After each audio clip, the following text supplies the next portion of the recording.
Welcome to F&I Today with Becky Chernick. Brought to you by eLend Solutions. Welcome to F&I Today. I'm your host, Becky Chernick. Now, in this episode, we will welcome back Frank Lopes, Vice President of Forrest & Blank marketing firm in New Jersey.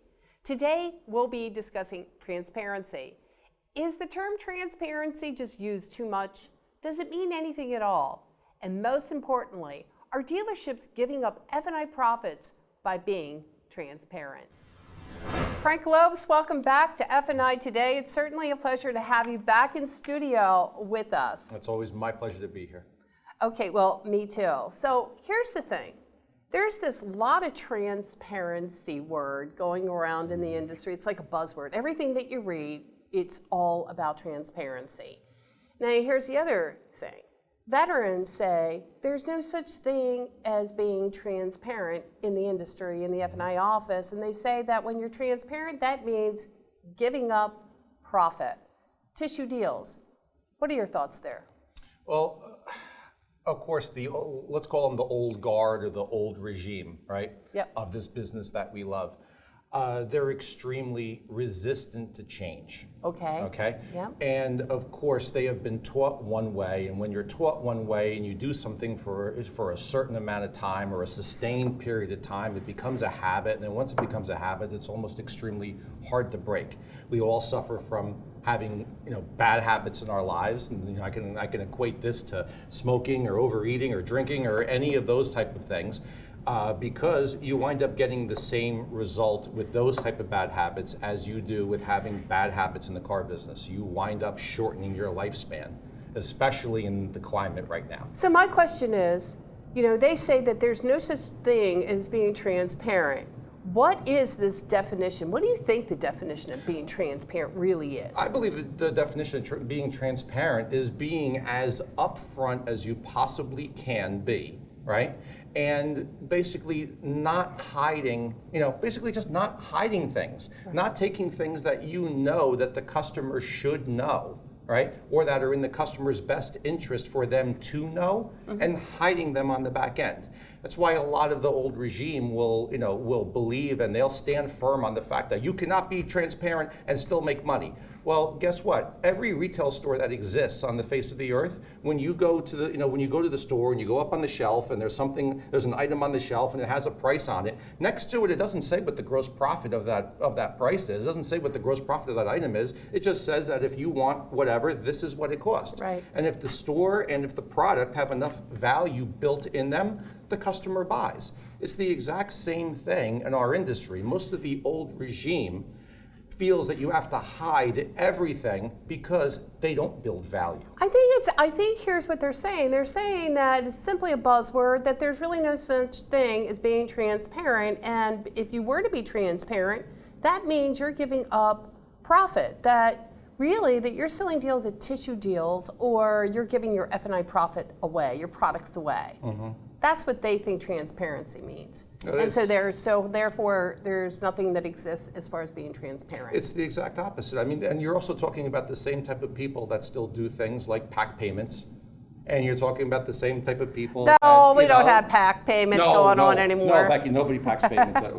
I'm so sorry. I was way out of line in saying that, because of course it happens. It happens every single day still in way too many dealerships, where a customer has no idea what they're paying for anything until they've already been at the store for 2 hours. They get thrown in the box. They're exhausted. They're tired. It seems like it's 1986 all over again. Absolutely. And they're presented with, okay, if you want this car, the payment is this. So you're saying that these guys are being old school, and maybe this is the reason why, they really can't wrap their head about this transparency thing, even though that they would know. It's been proven that the more upfront that you are with customers, the more credible you are, and when you are, customers tend to buy from you. Right, and what's the problem? It's the resistance to change. It's not because they're bad people. It's not because of the fact that they want to try to take advantage of customers that come in. It's because of the fact that they were taught one way.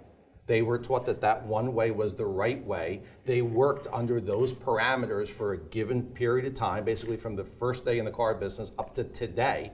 And change is hard. It's hard to break habits. Okay, so let me go here for just a minute. Menu selling. You know, to me, it is what year is it? 2017. Yay, 2017's here. And I think we've actually regressed with menu selling.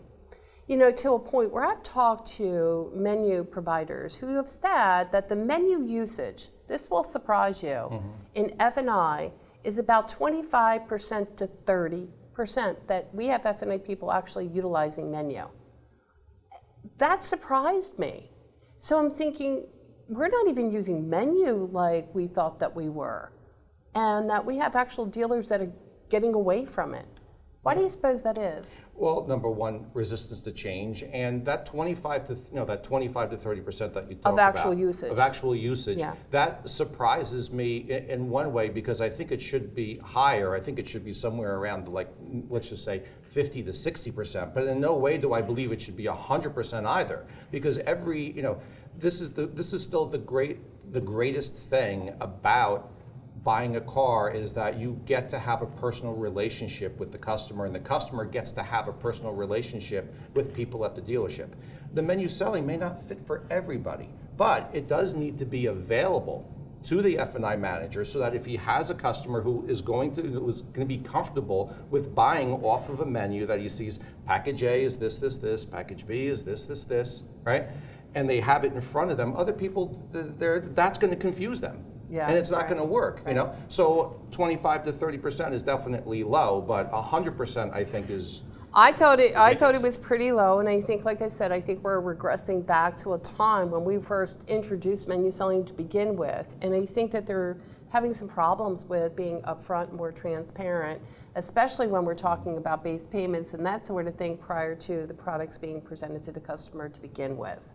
So I just question as to, why don't we have that support on that menu selling piece and that whole transparency, factor. All right, the resistance to change, and the resistance is, I'm going to equate it basically to ignorance.